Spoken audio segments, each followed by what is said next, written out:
The Mud Peddlers, a podcast where two nerdy ceramic artists share the behind the scenes of their worlds of clay. We're your hosts, Lindsey M Dillon. And I am Donte of Earth Nation.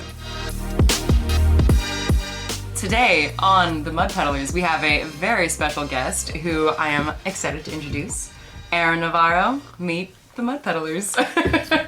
Hey guys, it's kind of weird. I wanted to say that I've always wanted to be on this podcast. Oh. So first of all, I believe it or not, I actually knew about Donte before I knew about you. Yes. I don't know. Is that?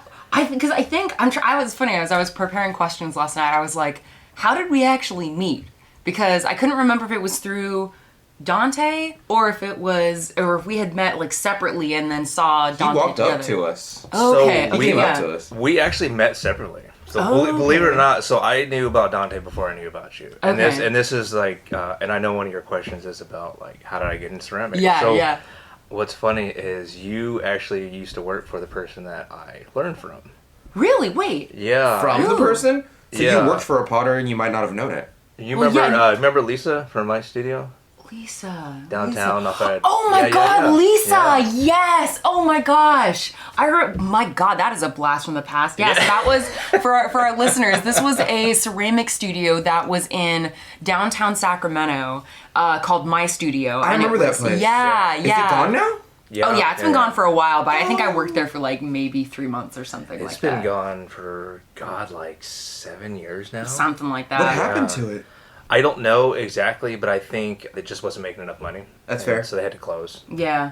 That happens when you don't go to your studio and support them enough. Yeah. Support Guys. those local studios. Do we meet at my studio then? No, okay, so I think you were gone by then. Okay, I think you were okay. actually already out of the studio by then. And you had been working for Chocolate Fish or Inside or something at the time. Yeah. But I went there and everybody loves this. I went for what's called a ghost night. Oh, bless! I can see where this is going. Do carry on. I hate it already! I hate it! Oh my god, I hate that movie so much now. We all... You know what? I unrepentingly... Wait, hold on. That's gonna sound weird. Lindsey has to pee real quick. I do. I'm sorry. I'm just on the table right now, just peeing. You drank the whole thing first? Did. I needed the coffee, bro. I'm on 4 Oh, so now hours it of was sleep. coffee and now it's tea. Now it's Well, tea. I Yeah. thought that you drank a whole thing of tea and you're on your second thing of tea. I mean, that'll be me soon. Yeah, true. No, anyway, That'll be me later. yeah. Cup of coffee later. Just so you peeing on the table or no? Yeah. I'll probably pee on the table later. Yeah, that's how it sounds. Depends on if I go to the brewery or not. Oh, yeah, definitely gotta go to the brewery, yeah. I unrepentantly love Ghost, but that's a brawl for another day. I can see Donte about to fight me. I make it awkward whenever someone's like, you watch the movie Ghost? I just pretend I don't know. I'm like, whoa, no, what's that? Oh my God. I just act stupid, and then once they explain it, because if you explain it without context of the actual movie itself, it sounds like you're watching two people about to have intercourse around a ghost while pottery is around. So I'm always like, wait, hold on, so you were watching some porn, and they just happen to have pottery in the background, Yeah. and that's the part you took away from it. And they're like, no, and I'm like, it sounds like you were watching ghost porn, and you Oh my there's God. pottery somewhere in the background, and that's the part you took away from it. You know what? I think No. we need to make this category on Pornhub now. That's just Ghost- where ghost this, pottery? Ghost pottery, yeah. Undoubtedly. Just people in see-through effing. I mean, I've got the hair for Demi Moore. I got no. this. We just need But a. I bet yes. you it already exists. Yeah, undoubtedly. I bet you it does. Yeah. So, okay, so sorry. so, You're yeah, going so- to a ghost night. Oh my We'll God. get through this eventually. We'll get all the questions So off the eventually. ghost porn, guys. Yeah. People ask me all the time. Yeah. And I will say I hate that movie so much now. My sister used to watch when I was younger. And I'm like, this is an alright movie. It's got Patrick Swayze in it. Yeah. Then I get older and I do pottery and I'm like, I fucking hate Ghosts. I hate that movie so much. Like, why do you ask me if I do pottery on Ghosts? If Yeah. I was Demi Moore, I'd be pissed off. Yeah, right? Like the big old cylinder and then he just wrecks it. I don't believe it. She threw the... No, No, I don't think so undoubtedly either. Like a not. professional potter came in, threw like a 10-inch cylinder and was like, There you go. Because as she was touching it, I was like, "You're not doing it right. How'd you throw that cylinder?" These are the big questions. There's no These way. are the big questions. Put on an apron and sit down in the potter's wheel. Yep. Pretty much. All you got to do. We gotta find the potter's name in the credits who actually threw that for the movie, because undoubtedly it's in there somewhere. Did you know the Lord of the Rings pottery is one dude who made all the Lord of the Rings pottery? Bless. I believe it. He's awesome. I believe it. And I looked him up the other day. He's not as famous as he should be, to be honest. Mm-hmm. But it's all his work. So Ghost Night. So we did some pottery there, and this was with a really old girlfriend that I had back in the day. Mm-hmm. And so we went there. We did some pottery, did some pieces, and then I took some classes from her. And it was at night, and I'd always come in. And you know Matt Roper, right? Matt Roper. I think so. I think he knows you through somebody. But anyways, I'm really terrible with names, so I probably would recognize him. But he's like an artist. He's a 2D artist. Okay. So anyways, I knew him. I've known him a long time, since my childhood. But he used to go there, and he kind of told me about the studio. And I went in and started doing pottery, and then the studio closed down. I don't know, 5 months later. And that was your first time sad. getting into ceramics? Doing ceramics. Oh, So okay. I am obsessed with ceramics. Ooh, I Yeah, let's hear it. What's your? I'm ashamed to say I'm so obsessed with ceramics. I mean, you're in the best company for making that statement. Yeah, For we're not our- going to shame you for it. We're not going to. Yeah. So For our listeners, why don't you tell us who are you and what is Dirty Panda Ceramics? Because Dirty Panda Ceramics is your Instagram handle. So why don't you what's your elevator pitch for that? okay, so yeah, I'm Aaron Navarro. I am at this point in time I'm one half of Dirty Panda Ceramic Studio. Mm-hmm. My soon-to-be wife she helps me with a lot of my work, which really cuts down on my time to make stuff. Nice. But I basically, I'm a dog lover, I'm a horror enthusiast, I watch anime, not as much as I should these days. That's the perpetual thing. There's always more anime. You always love it, but it gets less and less as you get older. Well, the seasons get less and less good. That's a take, and it's true though. Yeah. It's true though. I'm waiting for anime that used to be good to come out with new seasons. Because the new anime is so not my type. I'm not even gonna say it's not good. It's just not my type anymore. Okay, but this season is really good though. I will tell you, this season is fantastic. I'm into My Hero Academia. As bad as it is, people say it's It's good. It's fantastic. I love it. I love it. I know it's very male geared. You know what I mean? It's very fighting and brotherhood.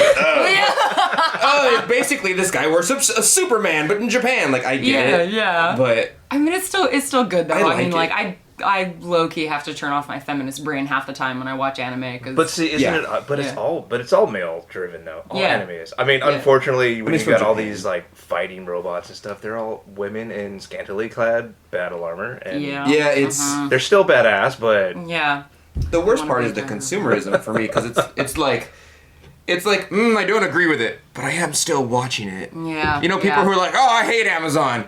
You got a Prime account? Yeah, I have a Prime account. Yeah. You know what I mean? It's so true. It's so true. The consumerism is what keeps it alive. Yeah. There's nothing wrong with that. I mean, it's good stuff. It's good for creativeness. That's what it's good This is for. true. This is true. It's anime. Yeah. So you're a fan of anime, a horror fan. I am. I loved H.P. Lovecraft my entire life. Honestly, I sound like I'm making a Tinder profile or something for pottery. I know.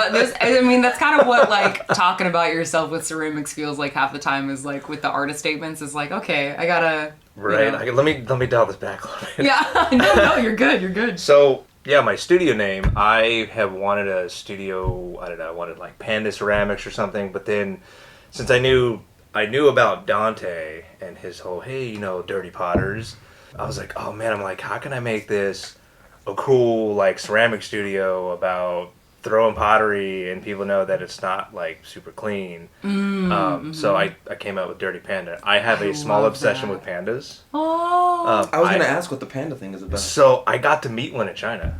Really super crazy. Take him out to lunch? He was already eating lunch by the time. Oh, that's okay. He stood me up. I got there and he was already eating. Disappoint. You know what? The panda missed out. Didn't pay any attention to me the entire meal. It was the worst date I ever had. Oh man. Well, you know what? You got a good story out of it. That's for sure. I did. So I met him in China. I'm sorry. I met a panda. And I got to touch him and hug him, and it was really cool. I've always been obsessed with them. But then I realized now my studio, Dirty Panda Ceramics, my roommate was like, "Hey, dirty Panda ceramics." Are like, "Why is that DP ceramics?" Oh my god, I love that. I love that so much. Of course you do. Yes, of course I do. Of course you do. I'm the full-blown degenerate on this podcast, I think. So Oh my god. Yeah. maybe we all are actually. And believe it or not, I have had the roller coaster of comments about that. So I don't know if did you know Susan from my studio, Susan Nakamoto? His name sounds really familiar. Yeah, that name but- does sound familiar to me too. So Yeah. she used to be at my studio too, and oh my god, like nicest person in the world, has the dirtiest mind in the world ever. That's amazing. She's like, "Oh, I like your studio name." She's like, "Dirty Panda, DP Ceramics, huh?" She's like, "You should totally like venture out into the adult market." Oh my god. Well, when you start your OnlyFans, that'll be your, Right? The Dirty Panda Ceramics OnlyFans. Oh, yes. Oh, yes. DP OnlyFans. DP OnlyFans. I love that. I love that so much. Oh man. So how would you describe your style to someone who has never seen your artwork before? Man, sculpting. I mean, I guess it's just sculpting mainly. I used to do. I don't know if you're familiar with Warhammer. Oh yeah. I used to be obsessed with painting Warhammer miniatures, and so I have always liked the 3D sculpture. And I can't draw to save my life, so You're in good company there. I can. yeah. Well, you can draw better than I can, so Lindsey can seen draw the pretty sketches. well. I've seen the sketches, yeah. Yeah. I get by.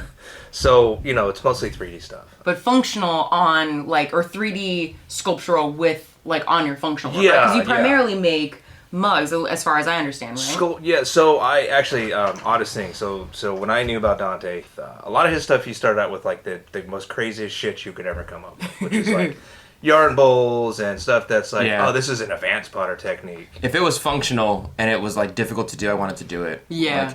They made it very clear to me that these are the difficult things to make even for advanced potters, like salt shakers and gourds not attached. You make gourds and you attach them. Oh, yeah, Instead of just yeah. throwing, I was like, I'm not attaching shit. I'm just gonna throw it in one. I'm not doing that. And then Yeah. that was hard. And then you're right though. Yeah, I was like, if it's hard, I want to do it. Hey. Yeah. Oh, I'm gonna have to mark this episode explicit. Well, you know what gourds look like. I'm just saying. absolutely. Gourds are a nice shape. My dude, I'm so glad you're here right now. I'm so happy. This is amazing. But yeah, so I saw Dante's work, and I was into let's make some hard shit Yeah. in the beginning. So I started with yarn bowls, the most frustrating thing ever. I broke so many. It's about the heat. It's about the heat. and the level of dryness. Yeah, level of dryness, heat, the curve you put in there. I started firing mine upside down, not the glaze, the bisque. Oh, okay, yeah, Because then, it wouldn't warp. It would just stay on the bottom level. So when I made a yarn bowl, the part that would warp is just grounded. Yeah. So it doesn't move. And that was okay. half the battle, Okay, I'd that still makes throw sense. out one every batch. Too thin, bad. Oh, Too yeah. thick, heavy. Yeah. Yeah. I've always had that. It's that thin line between thickness and thinness. Yeah. I'm throwing more thick these days because a lot of my work is not like it's easier to break, it just doesn't feel as present in your hands. Okay. It feels like I'm holding a feather because I've been trained to throw so damn light. Yeah, Okay. yeah. But I want my stuff to have weight to it as if you're holding something of substance. So I'm throwing a quarter of a pound heavier these days. yeah. Okay. For Yeah. that reason. So you were trained to throw pretty light then? Well, I think Yoshio knew that it was a battle of I'm gonna teach you how to throw, and then he's like, okay, well use this crappy clay, and then you get the good clay, and then that recycles back into okay, you're gonna throw heavy for a while, and I'm gonna teach you how to throw thin. So he made it something to aim for. So by the time I left him, I was like, throwing thin is the sign of a good expert potter. Throwing thin and porcelain. But now that I talk to him, he's like, are you done with your thin phase? And I'm like, wait, what? That's not a standard? And he's like, no, it's not a standard. You learn your own thickness throughout time. It's personal, but you have to go through the gambit of learning how to do the scale of thick to thin before you can find the middle ground of what you like. Yeah. So now I'm finally there. That makes sense because I wouldn't say I'm in my thin phase, but I dislike throwing heavy pieces. So I found this medium between thin and heavy pieces to where it's light enough it feels like you're holding a cup, but then it's not so heavy that you feel like oh God, I'm holding a weight. Like I'm going to do Yeah. some curls or something. Yeah. How have you like navigated that with the sculptural pieces? Because I know that's something like when I make my Dragon Egg mugs, I have a hard time keeping them light because you're like adding so much more on top of the base mug. Yeah, it's like a double layer for her. Yeah. So I was going to ask you about that because I've always wondered about how do you keep it light, because I've tried to find this meat in between, and I've seen Yeah. your mugs and I know they're a lot of work. There's a lot of clay that goes into it. Yeah, well, I started using paper clay as the scales. So okay. the base mug is bee mixed with grog, but then I use the bee mixed with grog paper clay for the scales, and that really helps cut down on the weight. Like, I think that probably takes like, I haven't weighed it, but my guess would be like half a pound. It's a surprising amount different, but it's still like, they're still kind of chunky boys. So It's also a visual aspect, because if something look like her dragon mugs look very normal, but I've made something that looks heavy and it's light before, and I hate it. I hate it so much because my brain doesn't like the fact that, or like if you make a tiny little teacup and it's like 3 pounds, but Yeah. all the clay is compacted into the walls, your brain's like, why? Why is it so heavy? Why is it so heavy? It's only like a 4-inch teacup. yeah. I'm oddly obsessed with making my mugs light. So when I throw them, I actually throw them in anticipation of adding stuff to it. I will throw them lighter than normal. Yeah. I will thin yeah. the walls out a lot more. So much more that I have ruined so many pieces on the wheel. Yeah. They'll Yep. warp in the bottom a little if you push too hard and stuff. Oh yeah. my god! Oh, and then yeah. you trim through the bottom, and you're like, Oh, okay, God. I'm done. I'm done for the day. Yeah, once Yep. once I destroy a mug, I'm like, I'm done. Yeah. You know, like in D&D terms, you have like your craft check. Oh, yeah. I like to imagine most things that you make, you can just like take a 10. We can all make bowls. We can all make Yeah. cups. Yeah. We can all make like cylinders at this point. But when I make a gourd, it takes like a 15. Oh, yeah, for like the DC difficulty check. So I yeah. have to roll for that. And if Yeah. I have like a plus 10, I'm like, well, I have to be at least at a 5. Yeah. In order to add that Oh together my to make Lord. something. Plates take a 2. You know, you just smush your fist down. So what I'm Right. hearing is that we need to have a D&D pottery minigame that we Ooh. create. That's what I'm hearing right now. What if you just fail all your checks? Oh, like, well then It was a bad month for you. You made 100 mugs, but you only produced 50? Can you imagine if you just rolled the dice before you started pottery? Like, oh, I got a 16. Okay, I guess I'm gonna do okay with most of my stuff. Oh my god. That'd be awful, because you'd be disencouraged if you got like a 1. You'd be like, dude, what's disencouraged? Is that a word? Disencouraged? You know what? It is now. Discouraged? Uncouraged? Discouraged. Wait, discouraged? What's the word? What is the word? Yeah, discouraged. I think it's discouraged. discouraged? I think Think it's one so, of those yeah. things where it's like we're saying it so many times that it's beginning to sound weird. Like if you say spoon 12 times, it starts Language to lose the Discouraged? Yeah, I think so. I think it's Discouraged. It's Yeah. discouraged. It's discouraged. I just Yeah. call it a critical fail. Yeah, right. Critical fail. That was an in check that we all failed. Language only wheel works. breaks. Yeah. Oh god. Oh god. That would be that. Yeah, that's the net one. Language only works because we all agree that words mean things. They're just made up. Yeah. So disencouraged is totally a word. Anyway. You get the context. You get the context. Yeah, you'd be discouraged if you rolled a 1, and then you'd be like, oh no. But I'd be more worried if I rolled a 20, and I'd be like, well, F! I have to make masterwork now! Yep. Making gourds today. That takes like a week, bro! That's when I you love throw away the first cup. You come back 3 hours later after you break a cup, Yeah. and then you throw some more stuff. Yeah, that's the way to do it. Yeah. It's yeah. So since we are making so many nerd references, I feel like it's important for our listeners to know that you are yourself a nerdy potter. Like a lot of your, at least because when I was first kind of getting familiar with your work, like after we met each other, which I still can't remember that exact moment, but after we did, This that's lovely sticker on. Yeah, I was gonna say I love that. I love that. What's the sticker But- from? It's from so in shameless promotion. It's actually from a group of vendors I know called Dreamvale Studios. Oh, A group of what? Dreamvale Studios. yeah. Yeah, I've it's Ariel and Ryan. God, you're so good with names. I'm so jealous. Well, Yeah, I know. yeah, you're just I like only know. So okay, I used to be a realtor. Truth be told, that's the Oh. only reason why I'm good with names. Like, all people look the same to me. All human beings are just different shapes of the same skeleton and the same, and you're just different shades. So every now and then I'm like, who are you? I say look that like- these days now. Okay. yeah. I'm like, hey, that guy looks like, who's that actor? That looks like him. Yeah. It Oh, looks yeah. nothing like him. Yeah. It totally does. It totally does. There's like 30 types of human beings per area, and then after you learn one area, you're like, you all look the same. Oh my god. You guys are having wars over your differences. You're all the same. You're not different. Remember that guy on that video game? you look just like him. Just Looks like that guy. He looks nothing like him. He has a scar right here and a scar right here. No. If you put the scars on him, he would look just like him. Yeah, If you added absolutely, one thing, absolutely. he hit 7 out of 8. That's close enough. I saw a picture of Abel's, my wife's dad the other day when he was young, and I was like, your dad looked like Star-Lord. Oh my god. She's like, Chris Pratt? And I was like, yeah. She's like, you can't say that. And I was like, why? She goes, that's just a generic white man. And I was like, no, it's not. He has a handsome face. And she's like, you just see a college It's football Parks and player. Rec. He looks the same. He looks from exactly Parks the and Rec. same. He just Yeah. looks fatter on Parks and Rec. He just has a bit more tissue on him. He's still swoon material either way in my book. He's very like, He's good looking, but Yeah. George Clooney would be my go-to person. I'm sorry. He's No, that's a solid choice. George Clooney a is solid always choice a solid for me. choice. who's the black 007?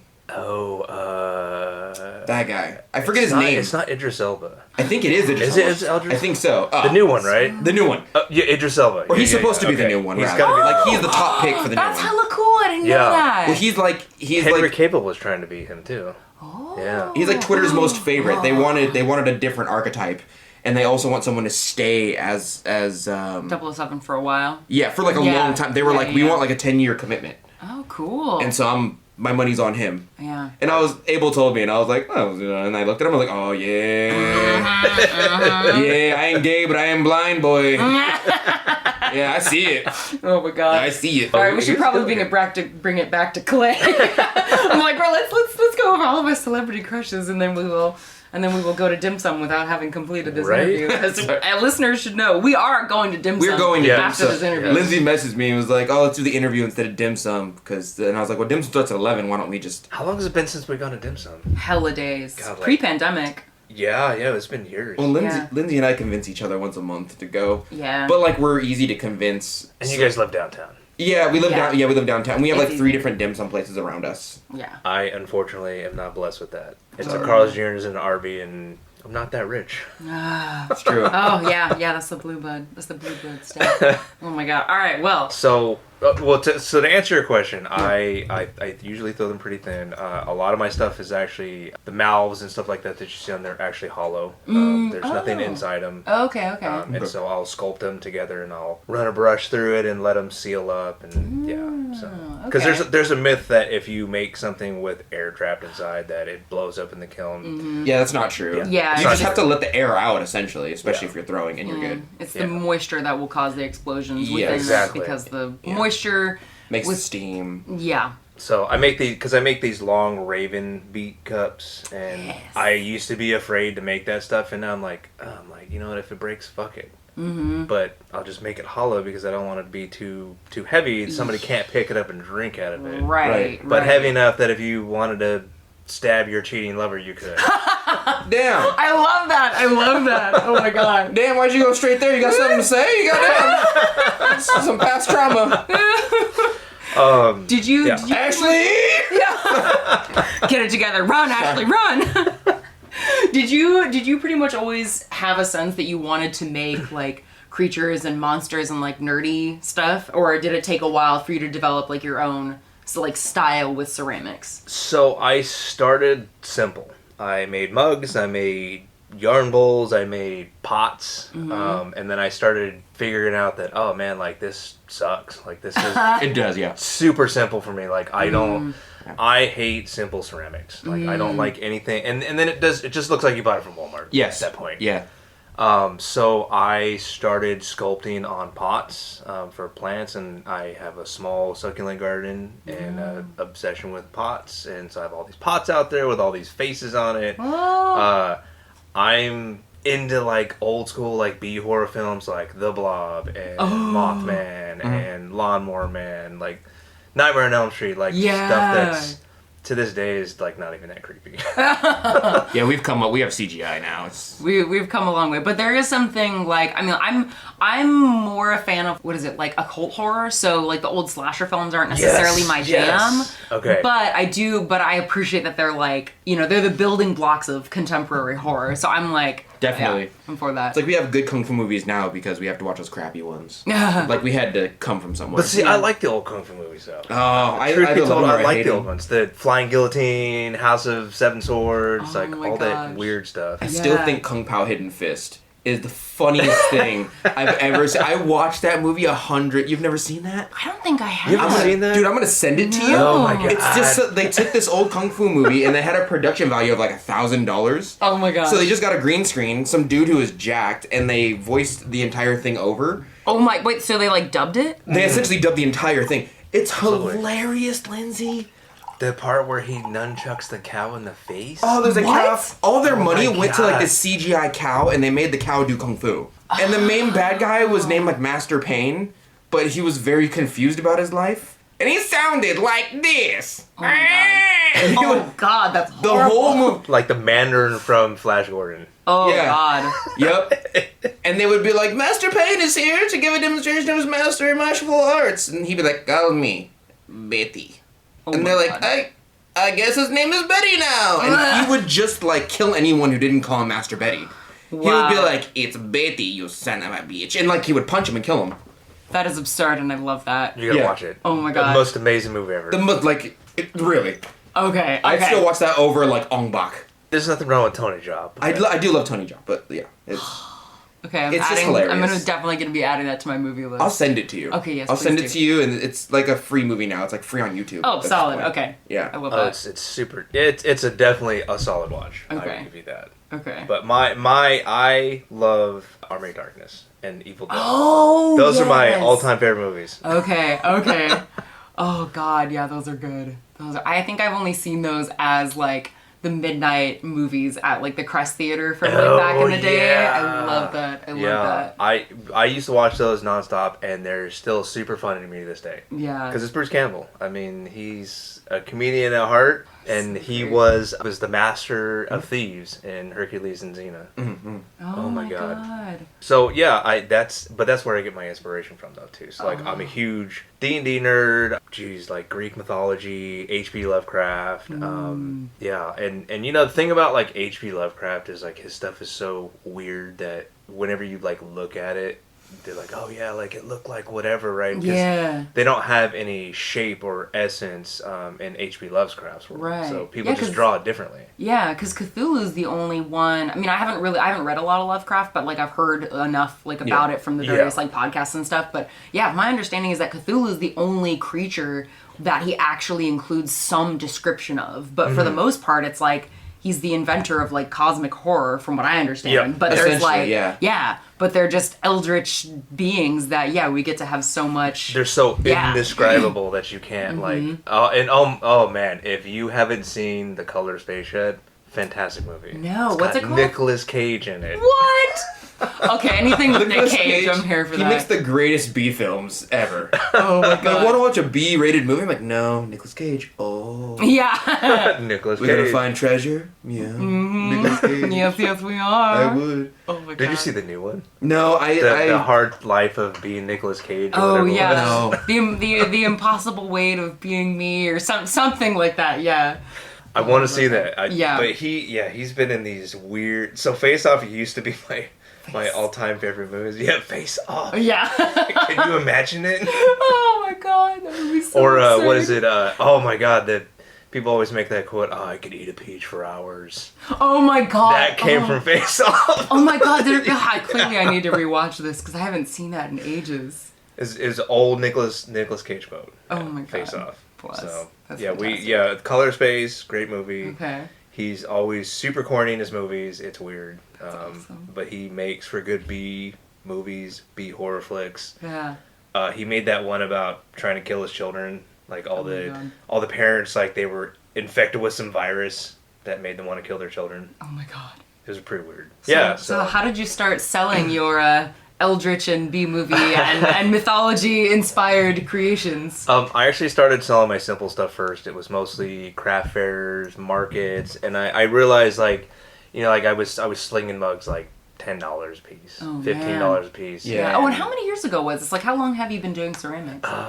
Like 7 years now, Okay. actually. So, and that brings me back. So when Oh, I met yeah. you, I'd been doing it like maybe 3 years. Oh, okay. I hadn't been doing it very long. I knew about Donte, and like I watched a lot of his videos, and I was like, oh, this is cool. Like, let me try this. And then I met you at Chocolate Fish. Oh, when okay. was it Alejandro, was that his name? The guy who used to manage it? The manager, Oh, the short oh, dude. Armando! Yeah. I love Armando. Yeah. Oh my god, I would fight demons at the gates of hell for that man. Yes. Yeah, he told me, because we used to talk all the time, and I was Yeah. like, oh, I want to get my mugs in the shops, and Yeah. he's like, you should talk to Lindsey, like, Lindsey does pottery too. I'm like, no shit, I'm like, that's super cool, let me talk to Lindsey. Hell And then I met you that one day, and then I came back, and you were already gone. I was like, what is going on? Like, did you just quit now? Yep, I quit right before the pandemic started, which was, whew, that was good timing. Oh, that was rough. Yeah. Yeah, that's how I met you, and then, Yeah. so yeah, I've been doing it like 7 years now, and Okay. I've only been selling like 4 years. Okay. So, believe it or not, like, pre-pandemic, maybe a year pre-pandemic, I was actually starting to sell. And so you sold at like local farmers markets and things like that? No, I started at Susan's Second Saturday Walk. Okay. And then I was doing like these craft fairs, like I did one at HP, I did one at a lot of these schools and stuff. And I think the hardest part about it is that I think you can get discouraged, like selling stuff. Yeah. Yeah, easily. Yeah. You either sell out or no one looks at your stuff sometimes. Yeah, that too. Yeah. Or I mean, selling mugs $10-15 a piece, and you make maybe $200, and you feel, and that's been the hardest part for me. Is getting into these bigger markets like Zach Anime and Sinister Creature Con is pricing. I know we've had a discussion on pricing before. Yeah. So that's been my hardest thing is, well, how do I price this piece accordingly based on the amount of work I do or the amount of work I don't do? Yeah. Or how people perceive it. Because those sculptural pieces you do, like, take a lot of time. Yeah, sculptural pieces. Like, I couldn't imagine trying to sell sculptures and paying like $10. Oh my god. Yeah. Oh yeah, no, and you shouldn't. You definitely shouldn't. No. Over the last like couple of years, how have you like navigated that with figuring out like, okay, like how do you price something so that it represents the amount of work that you put into it, but also like, you know I ran into this issue myself where it's like, are you pricing yourself out of the market when you're selling mugs for the certain price at this venue, and then do you have to look at different venues? And anyway, so how have you like navigated that? It's like a two-part question, right? So I've looked at Donte's stuff, I've looked at your stuff, I've looked at other potters, and I think for a long time I've struggled with, am I good enough to present a piece for $50? And when I look at other people's pieces, I'm like, oh, well, I'm good enough to do something like that. Like, let me do my own piece and I'll sell it at that price. And I think, in a way, I started realizing, well, I'm going to take away from the potter's market if I sell my piece for $20. Yeah. And People get mad about that if you undersell yourself. Yeah. So because I remember seeing your pieces, they used to be a little bit cheaper, and I mean, Horribly how did you underpriced. Horribly underpriced. I'm gonna tell y'all a secret. I'm gonna make Lindsey mad. I'm about to do a big old sale this Christmas. Ain't nothing over $55. Nothing in the store about to be over $55. All right. Well, at least they're not like 15 like you used Yeah, to. they used to be like 15. Oh my god. I saw that, and then I saw you change your price, and you're like, oh, it's $50 for a mug. Lindsey's Like, fault. I'm glad I influenced you. Blame Lindsey, guys. Yeah. I blame Lindsey too, because I work with Cody, right? Yeah, and yeah. Cody used to tell me, oh my god, like Lindsey sells her mugs for like $50. I'm like, what? Yeah. Lindsey should be selling them for like $80 a piece easily. He's like, that's what I told her. I said, yeah, definitely. They're so cool. You should be selling them for like $100. No way. Oh, thanks, man. And there's potters out there, and not to like say that it's bad that if you price your work too high in the market, but there's potters like Mr. Cherico who sells them for like $160 a mug. Mm-hmm. I would never buy a mug for $160. I'm just saying. But when you get that high and you look at that piece, to me, I look at it as an artist that, oh well, shit, I can make that much for $160. Like I could sell that for $160. But the draw for him is he knows people, so people use that comparability of like, he knows God, what is that black Scientologist, or not Scientologist? I say Scientologist. I was gonna say, I don't know a single black Scientologist. The guy who's the astrophysicist. Neil deGrasse Tyson. Yeah, so he knows Neil deGrasse Tyson. Yeah. Oh my god. And I feel like he uses that fame for people to buy his mugs. It is about the name a bit. Like, I'm very aware that I couldn't sell my mugs for probably even $50-$60. Even at the quality it is at now. No. You totally sell them for $60. Not without the YouTube. If people didn't know me from YouTube, they'd be like, what the fuck is this weirdo? Curly haired looking. Yeah. Yeah. Are you Italian? Yeah. Little half breed. Yeah, there definitely is something to like.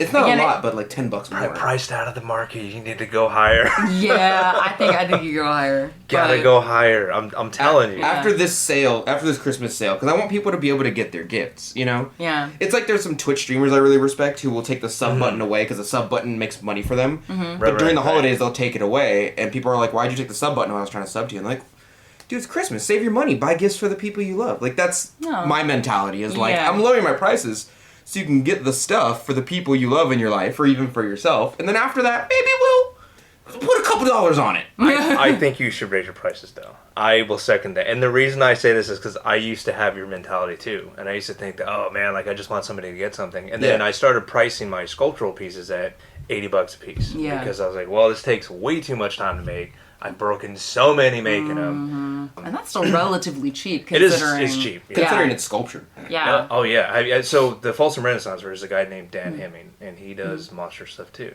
His shit is $150 a piece. Yeah. Yeah. And it's a niche market. I mean, that's about where I price my Dragon Egg mugs, like $175 for And they're worth it. That makes sense, though, the amount of labor that goes into that. Yeah, you know? yeah. But even the amount of labor that goes into your carved stuff. My carved mugs are probably about that size, maybe a little bit bigger, and I don't sell them for less than $50 a piece. Really? No. Carving's easy, bro. Carving. Again, it is, but give me 5 more minutes. I'll carve. It's the view of the piece. Yeah. So my fiance told me that she was like, oh, you should totally be pricing your stuff like way higher, right? Like Cody used to tell you, price your shit higher. Yeah. For the listeners' context, Cody is my longtime partner. He's not real. He doesn't exist. He totally does. I've never seen this man. I've seen him like 2 or 3 times actually. Yeah, I know he's real. Yeah, no, he's just paid actor. But he looks different every time, so I think Lindsey hired someone. He just works with me, and he's like, I know Lindsey. Yeah, oh yeah. We've seen it a few times. Oh yeah, just a couple times. I bought one of her mugs. Yeah. She paid me to say that she was my partner. Oh yeah, definitely. Anyway, sorry, carry on. No, he told me that, and so I started. That was actually I was doing pottery at the time, and so she was telling me, you need to price your stuff higher because you're pricing yourself out of the market. I think if it was me, I would pay for that piece. Yeah. I'm not really into like the super creepy shit, but I would pay for something like that if I was into it because it's the look, right? No matter how many hours it takes you. Some of my pieces take me 2 or 3 hours to make.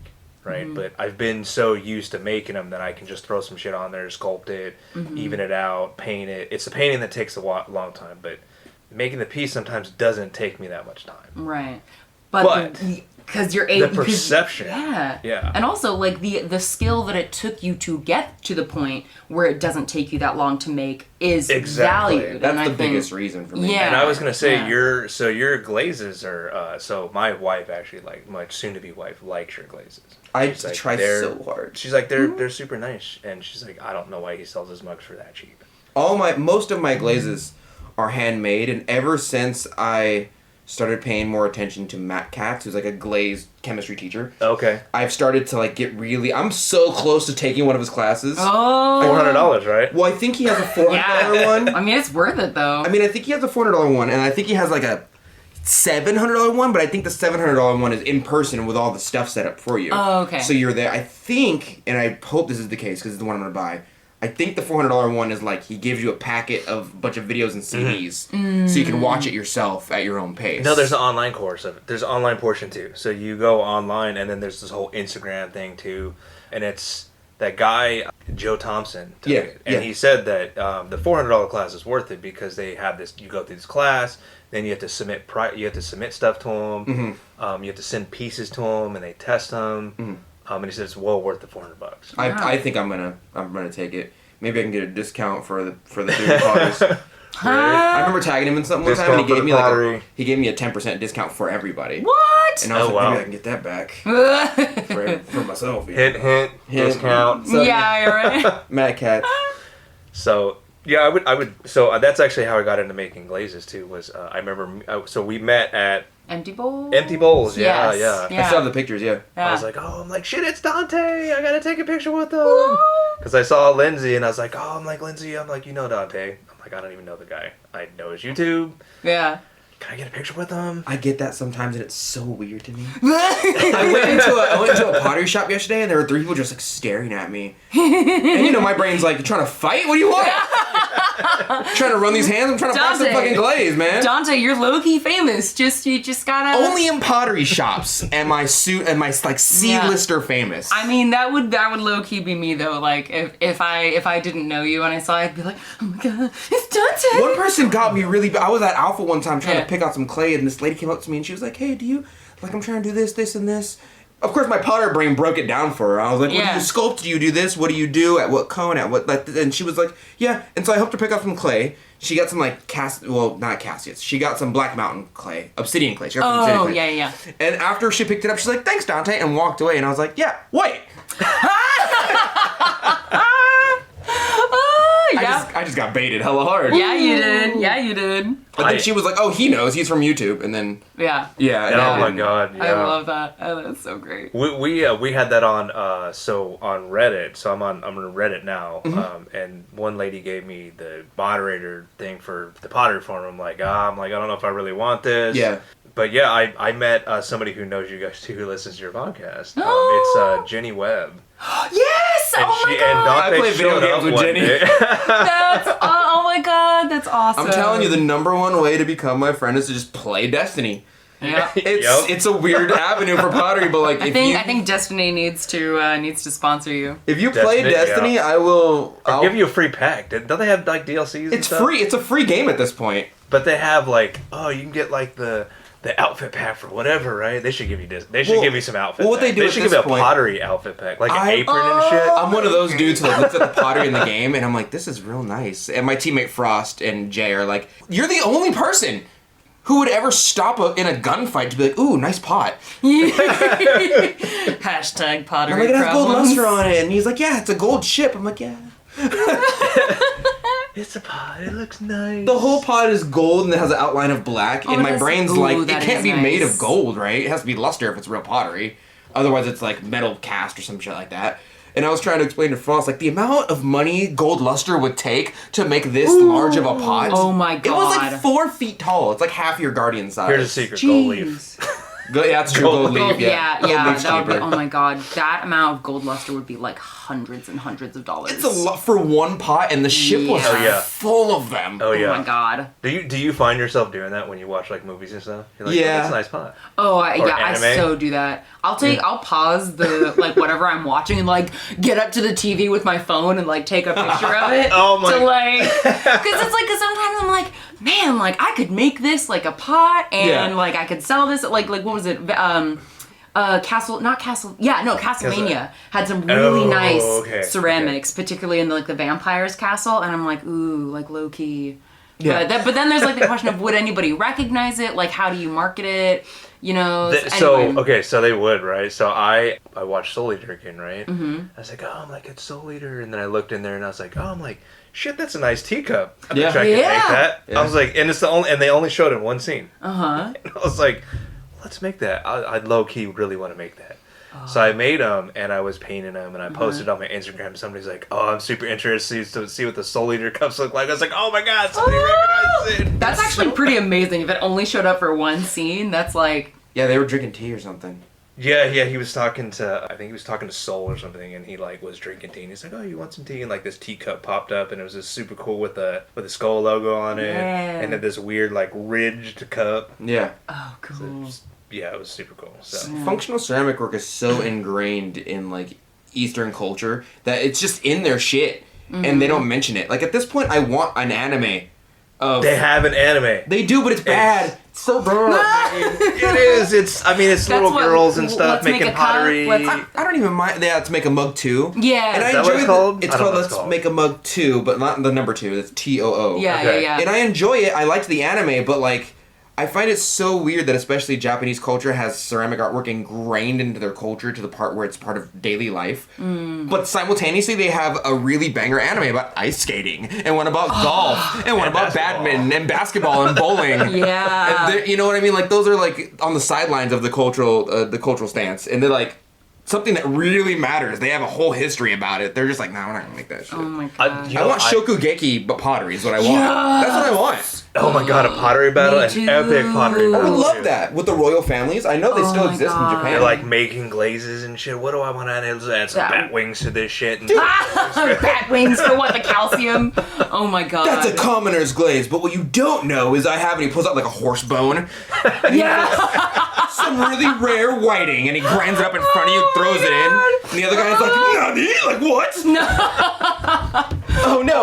Oh my god. My secret glaze is ruined. He knows the ingredients, horse bones." Guys, the main character if any, this super like low key like poor potter that doesn't know shit about pottery, and he's like, I'm just gonna use this simple stuff here. And Yeah. I make these fantastic glazes. And you're like, dude, you can't make it out of that. Can't make it out of that. if any of us wins the You're missing the lottery, zinc. let's make a pact that if any of us wins the lottery, we have to fund a pottery A Shokugeki anime. battle I have pottery. to play them. Shokugeki pottery anime. This needs to happen. I would. Oh, it needs to happen. Yeah. Or we fund some low key like fight club where it's like, okay, we're gonna gather all these potters together, and you guys are all gonna like fight for the pottery championship. Yeah. You gotta like make the all your own American clay, version. make all your own glazes. I would be Dude, ruined. and I've the never winner made of my the own clay. competition gets a glaze that was handed down from like, oh, this is the real jade. This is the real Oribe recipe. That's been lost since like the 1600s. Bro. That we can't make anymore because the Bro. chemicals no longer, you know. Yeah. It was so good. They said it had pure jade in it, and I'm sure that's a lie, but that's how good it was. Right? Oh, that's beautiful. Well, it's like, I think I asked you about Lumos, right? And I was like, Yeah. oh, I'm like, does Lumos like layer with whatever? And so, Lumos layer with everything. oh my god, yeah. So I need to try that. I have not, so truth be told, and I'm ashamed that I have not tried it since. No, Since then, it's expensive to make. I tried to make it, and I made it, and it ran off my pots, and I was so angry. Yeah, it's a runny glaze because I think it has a good amount of lithium in it. That would, okay, Like that a would make powerful sense. flux. But like, if you just, what I do is I put a little more water in it and lower the gravity, and that makes an even coat. If you put not enough water in it, it'll run.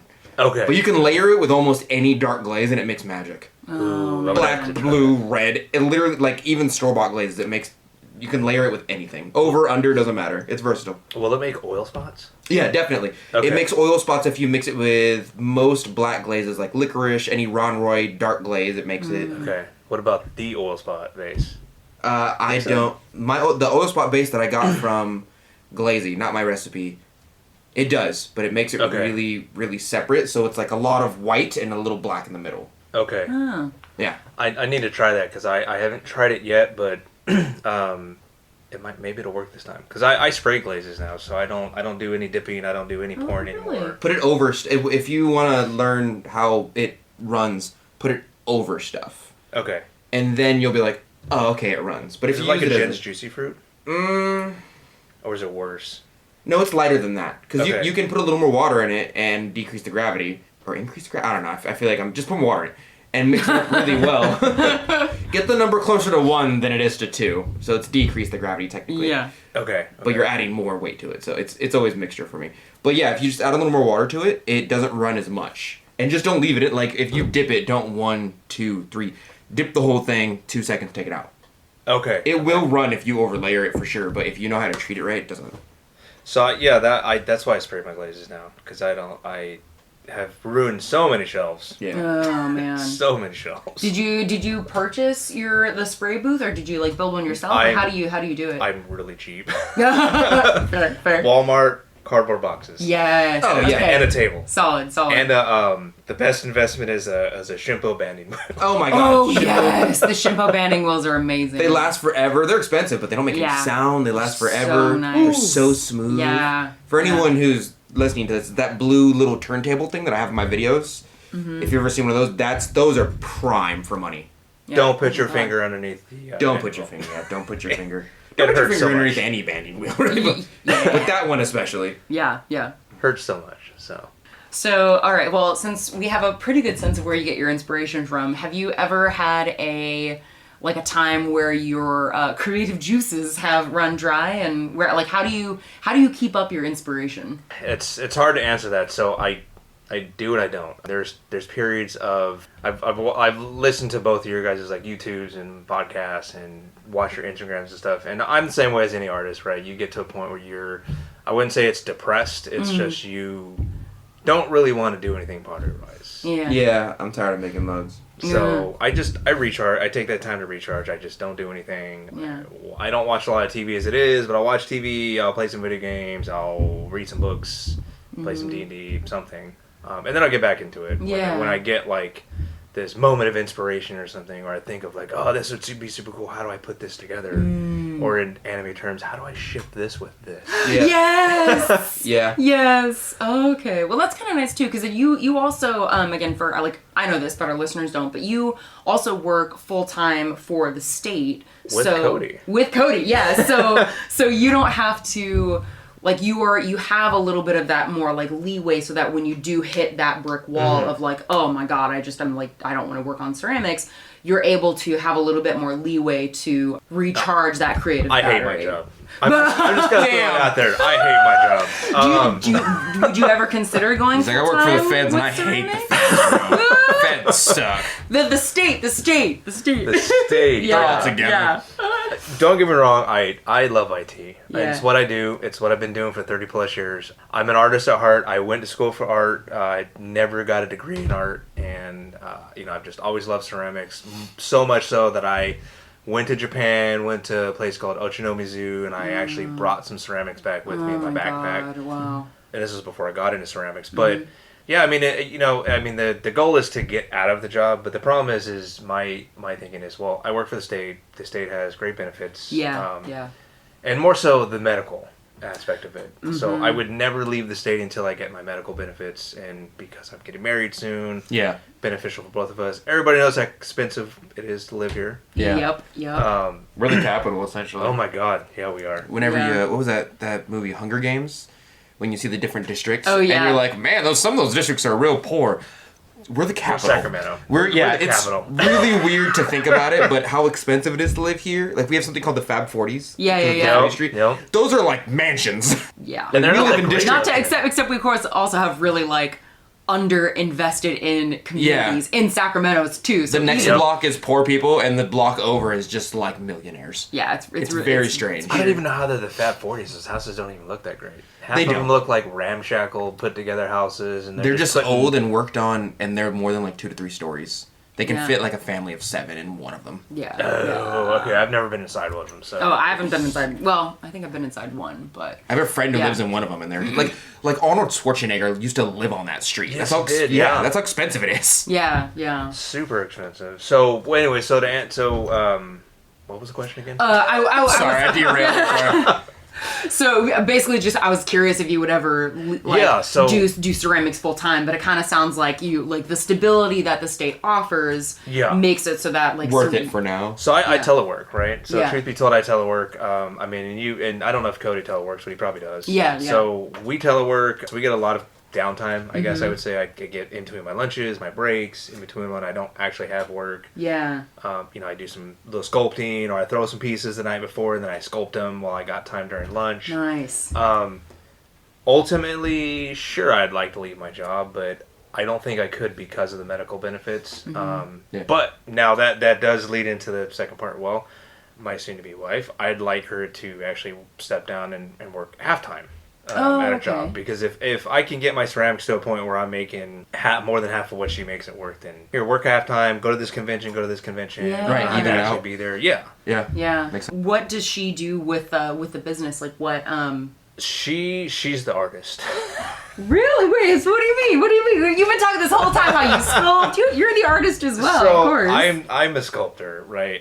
And I have no concept apparently when it comes to like contrasting colors and art and colors and all this stuff. And she used to paint and all this stuff. So very cool. she has all these art cons. Like she has the truth be told, like artists like going to school, like understanding the formal training. Yeah. So she knows, like she's totally knows about all that stuff. So she'll kind of rein me in on certain things. Well, I don't know if you should put on her because that might break off, or I don't know if that color looks good with that because it might take away from this. Yeah. And that blue looks super cool. Like you should add that to everything. Okay. And honestly, I'm surprised at what sells with the stuff that she tells me about. Oh yeah. So yeah, I made a turquoise just because she's like, you should make a turquoise. Yep. Women love turquoise. Yes, And people true. love turquoise in their houses. And like, okay, I'll Turquoise and purples and blues. Yeah. Are yeah. like all cousin colors, and people like them. And I hate them so much. I know, I hate them. I know, I hate them too. I only hate them because they're so common. That's about it. Like everyone likes them, and so I get tired of seeing it out in the world. Yeah, I'm an earth potter. Down to my core. I like earth colors. Yeah. Same. Yeah. So and you'll see it in the pieces like the ones that you told me about, like the atmospheric firing. That's just Stephen Hill's firing in electric hill. That's all it is. And it's an experiment of different colors, and then I use 2 of the colors that he uses, the strontium and he uses the Jan's Juicy Fruit. They're the only 2 combinations I use out of his glazes because I know that's what actually gets that effect. Oh, okay. But then he also sprays his pieces. Yeah. So that's how I get that effect. It's online. You don't. I mean, it's nothing. It looks so nice. Yeah. Yeah. It's just, For some context, not magical. our dear listeners, Aaron's pieces. Part of the reason I love them is because they're cone 6 oxidation fired, from what I understand, but they look like they've gone through an atmospheric firing, like a salt firing or almost like a wood firing. Yeah. So it's just it's fun. It's very easy to see that after a while the cone of what someone like cone 10 looks drastically different in my eyes from a cone 6. And cone 6 looks drastically different from like a low fire glaze or even like a 0-0 fire, right? But after you've been in the ceramic art world for a while, you're like, I can see what that is. Yeah. So when you see someone like Aaron's work and it doesn't look at all like how it's supposed to look, you're like, whoa! Like, what is this? What's the shit, man? Yeah, yeah. and I will say, looking at like a lot of Dante's pieces, I mean, a lot of it is just the glazes, the way they're made. And I'm terrible at glaze making. I'm not that good at it. So I suggest. Hint, hint. Everybody who listens to this podcast, go to Glazy. Yeah, check out the Yes. glazes on there because I do steal a lot of this off of there and I experiment with them a lot. What I've started to, I made my own clear base so you can mix up the glaze, but what I've started to do is put everything on Glazy so that people can stop asking me for glaze recipes. So I just be like, here it is for free. I'm into sharing my glazes. I don't keep them for myself. Yeah.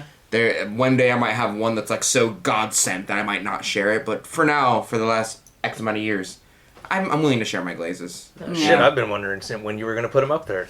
There, I yeah. was like, how do I find this glaze? I used to have a Discord bot that gave all my glazes, but then Matt Katz was like, just use Glazy, you could put notes up there. Yeah. And you can put more, you don't have to make a whole robot for every glaze. And I was like, yeah, that's true. So I took away the robot, and now I'm just slowly adding glazes to Glazy so that people can have them, essentially. But a lot of them are not mine. A lot of them are stuff I've held for like 9 years and just figured out how to work them. I mean, it doesn't even matter. I think they're, regardless of whether you got them or not, I mean, a lot of Joe Thompson's recipes are not things That's that true, they're things that he just tweaked. Yeah. Just to make better. And I think that's the whole point of like an artist community is being able to like tweak stuff and share it with everybody and say, hey, look, you can use this glaze. And you can still say, well, it's handmade. You know, it was tweaked. I mixed the chemicals. I put it on piece. It's all handmade. You know what the worst thing is that when you make your own glaze from scratch, when like you figure out the chemistry and then you put it in Glazy and you like do all the notes and everything, and then at the bottom of Glazy it tells you all the glazes that are similar to your glaze. And you're just like, so I just made someone else's glaze on accident. There's 17 other glazes that are exactly like my. I thought I was special. That would be heartbreaking. So now I've learned to just like use other people's data and tweak it essentially. Okay. The work that I put into my own glazes has already been done by someone in history that has access to Glazy. Yeah. It's infuriating, actually. What interests me about like a lot of your glazes too, and Joe Thompson's is the simplicity of it. So I'm probably like almost every other product. I hoard ingredients like nothing else, and I've got shit that I haven't used in days. Yeah. And it's like, oh my god, this recipe has 15 fucking things. Yeah. Why do I have to add so much stuff to this? Yeah. But I like how your stuff is very simple. It's not like 20 ingredients to make this glaze, and I'm like, God, I'm already tired of making this glaze already. I don't even know if I want to use it. If I gotta put more than like 5 oxides or carbonates and like mason sands together, it's too much testing for me. There's too much metal in the glaze.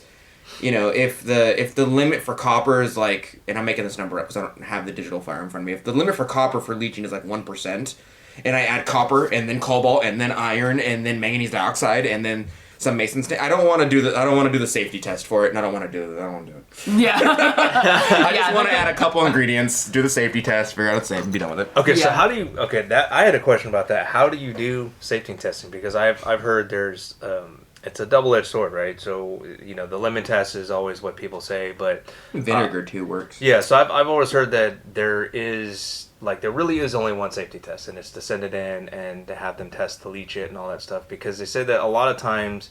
So I've got a lot of Japanese pottery, and they're crackle glazes, they're these weird tomokus and stuff that you would expect leaching to occur in, and it does. Yeah. But here, I think in the States, we have this weird concept of what's food safe and what's gonna not get me sick. And I live in California. I'm gonna get fucking cancer anyway. So I don't know what the big deal is of drinking out of a cup from Japan. I will say that the ceramic art community does a great job at teaching, but there's like a good 20% of them that teach by fear.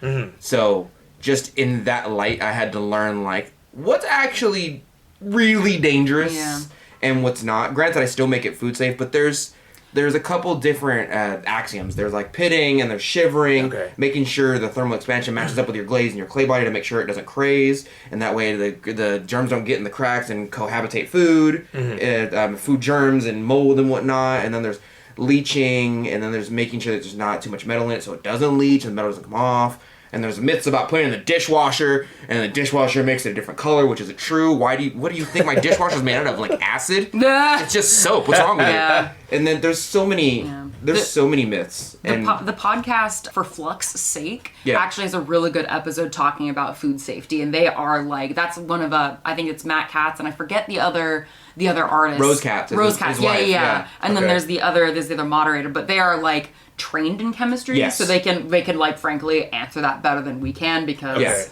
I love that podcast because every time I'm like, I don't think that's true. Matt Katz is like, that's not true. And I'm like, I knew it! I knew it! I told you. The Facebook potters have been lying to me because they're too afraid to do the test themselves. And Matt Katz, who has done the test, just told me the truth. Matt Katz did one on food safety, and he's like, the large answer is yes, it's probably food safe. Like, unless it has these chemicals in it. But in Japan, they have more of a beauty aesthetic. Like, they understand they're not going to die from a crackle glaze. I've never seen a case in America that's died from, like, crackle glaze. Except for lead. I mean, except for you can get lead poisoning, but lead is a chemical. Lead's like, don't put lead in your glazes anymore, guys. I mean, that was lead paint. That was a big no-no. Fab 40s, anybody? Right. And they put it in our toys, and they put it in our food, and the paint. They put it in. The previous generation put it in everything. Oh yeah, but it gets pretty colors though. It does get pretty reds. If you really want to cheese the system, you could put a layer of it on the outside, and then put a liner glaze on the inside, and be like, well, still food safe. Right? Maybe. Technically, I wouldn't do it because you know better. I just wouldn't do it. Yeah, I don't know. There's chemicals I stay away from because I know enough now. But barium. Barium's one thing I won't put it in. Yeah, barium doesn't, like, even if it was food safe, it doesn't do anything for me. No. Like, okay, so how do you get like a barium blue glaze? I don't know. I tried to make it, and I cannot, to the life of me, get a blue out of it. I assume it's a heat thing, but I also assume they just put like a tiny bit of cobalt. And I'm like, well, cobalt makes blue anyway. It's not really a barium blue in it. And it might have it off. You're cheating. You're cheating. So much cheating. That's interesting. Yeah, it can make blue, but I assume it's like some reds take such a cool down cycle and such like holds at certain temperatures, like crystal glazes, to get a real deep, rich red. That my brain's like, well, I have to fill the whole kiln, and I'm not ruining half my glazes for this one red. Yeah. So unless it has the ease of use of putting it in my kiln, going to cone 6 or 7, working and being done with it, I don't want to tweak this glaze at the expense of the rest of my kiln just to. Have you gotten a really good red? Yeah. I cannot get a good red to save my life. Randy's red is great, but what I've assigned myself, granted, Randy's red changes like 4 different colors. Okay. But if you get it perfectly right with the perfect gravity, with the perfect layering, it's very finicky, but you can get a really good deep earth potter's red. But I have almost assigned myself into just making a mason stain red at this point. Is it potter's red, or is it just it's a red? Because my wife, it's a potter's red, not a red. My wife is like, that is not red. Yeah. I don't know what's wrong with your eyes, but that is not red. It's not, the red for potters is a different red, especially in oxidation, is a different red from that is not purple. What is wrong with you? Getting a bright red is difficult in an oxidation. Yeah, unless you're using like a commercial glaze, or you have the chemistry just right. And even the commercial glazes, like deep fabric. Yeah, deep fabric. Yeah. It's just, I'm so sure it's a mason stain. I'm like 90% sure they just got a base that was opaque and put a mason stain on it and call it a day. Now, I do know you can get red if you use an underglaze on top of a glaze. Yes, yeah. Because for some reason, the Amicos or Speedballs, they never change on the glaze. So you put it on there, and it and it just looks like you just fucked up the glaze. Yeah. Oh, man. All right, well, to wrap it up, since we are still gonna go get dim sum. I know my stomach's feeling dim sum. Right Yeah, I'm definitely. I did not eat this morning. I'm definitely. Same. I had coffee and then this tea. So where would you like your business to be in 2 years? In 2 years, well, heck, first I'd like to be successful in social media like you guys. What does successful look like? 'Cause Bro, I haven't posted in like 3 weeks. yeah, I'm like, am I successful? But your Instagram account says different. Yeah, I got the yeah. number, Well, that's right, but- because you also had your account hacked, so you had Yeah. a solid following, and then like lost it all. So Yeah, they disabled my Facebook account, which was connected to Instagram, God. and Instagram I had like over 2K followers, and now it's Yeah. like, well, I'm rebuilding. It's a blessing in disguise because I'm actually getting more people who are way more interested in stuff than just You these get random ass people Clean on there. followers. Yeah, so I'd like to get to where you guys are at follower wise, and I'm not saying just social media. I'm talking like in general, like people know you, people know you for your works. Do I want a YouTube channel? Probably not. I hate being on video. I'm a terrible teacher. And I'd like to have ultimately, like I said, something where my future wife doesn't have to work as hard. Mm-hmm. She can help me with my ceramics. She loves dressing up and going to conventions, so I mean that'd be the ultimate goal. I got one of those too.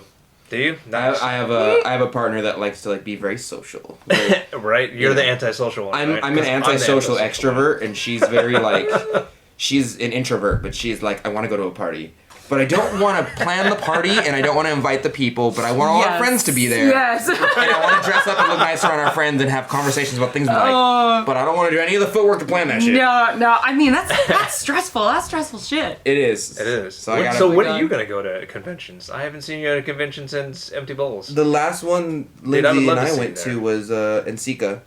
We went Well- to Sika, and then you also went to Sac Anime. Yeah, but I was Yeah. selling at Sac Anime. So are you planning on selling at any conventions in the Bro, I'm gonna try, but I really do hate getting my stuff together and then like being like, I'm ready for Sac Anime. And they're like, ooh yeah, we didn't accept you. And then I'm like, oh, that's crazy because I have 300 pieces behind me. Right? I guess I'll have to put all of them online. Like, and, Yeah.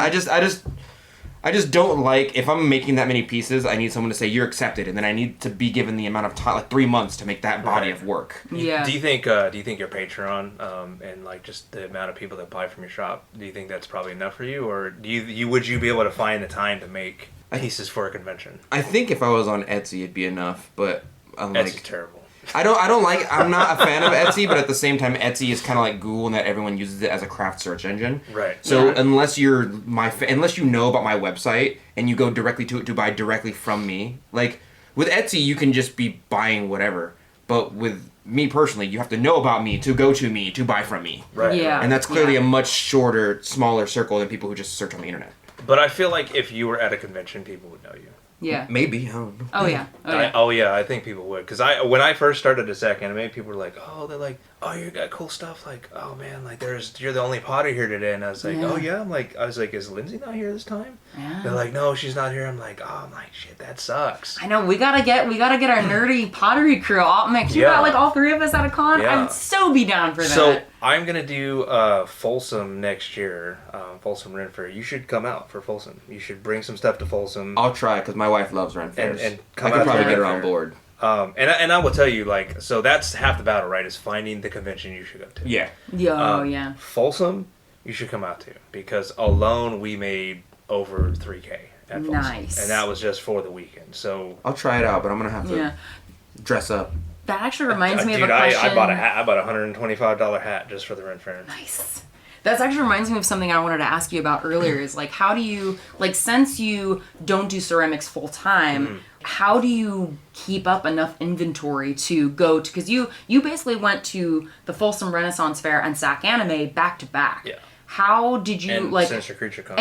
And then you have a week Sinister and a half Creature away. Con. Yeah. So how do you have enough inventory to do all those events? I didn't have enough social energy to do that. That Well, too. okay, After the so fifth person, for I'd be those like, of you oh, that I can't hate- see this shirt, you can read my shirt. Oh yeah, I'm not procrastinating. I'm doing side quests. I feel that. That's fair. I feel that. That's Susan told me a long time ago. She's like, "Oh, you're not procrastinating. You're just, I guess what happens is as an artist, you get into this mode where your creative juices don't flow until you get like right before the event. Yes, yeah. and then you go, oh god, Shit, I gotta make all this stuff, and then Yeah. you never really ever get everything done. But you get what you can get done. You're like, oh well, fuck it. I guess this is what I have, Yeah. and this is what's going to the convention with me. I hope I sell it. Yeah. How many pieces did you bring to the SAC Anime and then the Ren Fair? Folsom Ren Fair?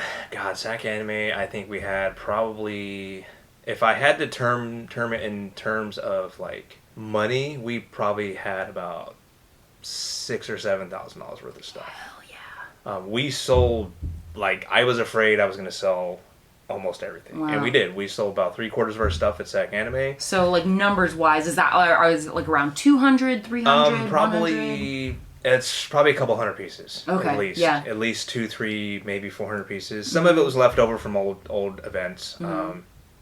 So we discount those if people want to buy them. Okay. But then, yeah, when I get into a mode to make stuff, I'll spend an entire night and I'll make a shit ton of pieces. Yeah. I'll leave them on the shelf. I'll let them dry, and then I'll come back to them one by one by one by one. And I know I probably commit the worst potter's foul ever, which is I wrap my stuff up and then I keep them sprayed down to keep them wet.